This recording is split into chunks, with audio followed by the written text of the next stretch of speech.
of GameToons versus the Darkness is finally over. Once and for all, player has defeated the monster and expelled it from this universe. But I know all too well that GameToons was just a small part of its plans. The Darkness seeks to conquer everything in its path, including my homeworld, learning with Pibby. And learning with Pibby, learning was so fun. We liked to spell and we liked to hug. I had so many great friends. Gus the Gator was always brushing his big front 2 teeth. He taught me about hygiene and how to stay healthy. Lily Ladybug introduced me to colors, and together we made all sorts of fun arts and crafts projects. Seymour Skunk loved solving math problems and showing me basic arithmetic. Even the sun herself taught me about weather and our solar system. They were all very dear to me. I loved them. But even more than all of them, I loved my best friend Bun Bun. He was always there for me, through thick and thin, teaching me the most important lesson of all, the power of friendship.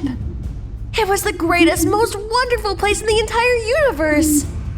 That is, until the darkness came. In a moment's notice, the paradise I once knew was gone forever. Ah! What is that? It's coming! Run, run, run! Ah! Come on, go, go, go! Everyone was taken. Gus the Gator, Lily Ladybug, Seymour Skunk, Sun. All my friends were corrupted by the darkness in an instant. All except for Bun Bun. We were able to find shelter inside, at least momentarily. But we didn't know how to process what we just seen. Pibby, I'm scared. Don't worry, Bun Bun. I'll always keep you safe. That's a promise I never thought I'd break. I was sure that the power of our friendship was strong enough to conquer any evil. I was wrong. Eventually the darkness caught up to us and took Bun Bun away from me, corrupting him.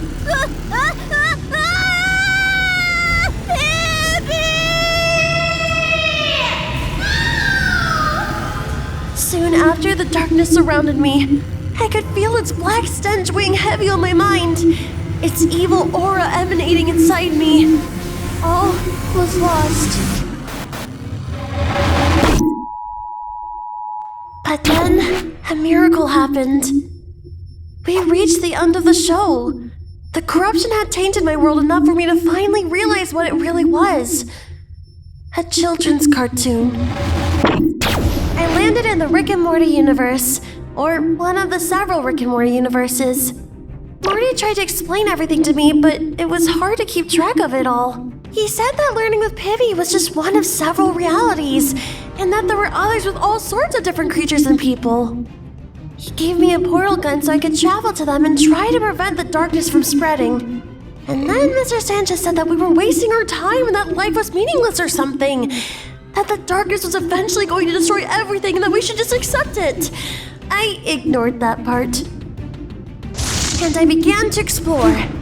One of the first worlds I visited had a bunch of cavemen with dinosaur appliances and cars with no floors. I was introduced to a nice family, the Flintstones. Fred, the dad, said I was going to love it there. And even though I missed some of the technology I was used to, it seemed like a nice place. Or it was. The darkness will stop at nothing to consume all. No world is too primitive or insignificant. Dibba, dibba. Do. And once it's able to take hold of you, there's nothing that can stop you from becoming one of its minions. It didn't take long before they all turned. Wilma, Barney, Betty, Dino. I had to continue on with my journey once again. More of the same happened in the realm of Scooby-Doo. Everyone was so nice. Fred played awesome music on road trips with the Mystery Machine, and Shaggy would make awesome snacks. We had to deal with ghosts or other spooky creatures occasionally, but they always ended up being humans.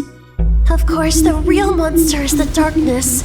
Ghouls, phantoms, and mummies had nothing on the evil inside that glitchy black goo.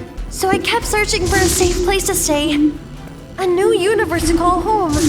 I traveled far and wide. The amazing world of Gumball, Looney Tunes, Dexter's Laboratory, all under the control of the darkness. Even Steven's universe wasn't strong enough to resist it. I don't know how or why. It seemed to be following me.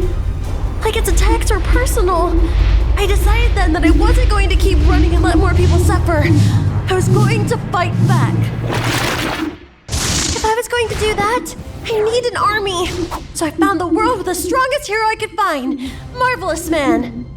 It seemed like he could do everything. Fly at the speed of light, shoot lasers from his eyes, smash bad guys using his super strength. He even had his trusty sidekick, Alloy Boy. Surely if anybody could take on the darkness, it'd be him. Excuse me? Marvelous Man? Jumpin' junipers, Marvelous Man! Someone's turned this poor citizen's skin blue! It must have been that dastardly Dr. Diabolical, my arch nemesis. Actually, no, this is just... Never fear, little one. Marvelous Man is on the case. Aren't you supposed to go with him? Yeah, but I can't fly. I actually don't have any powers yet.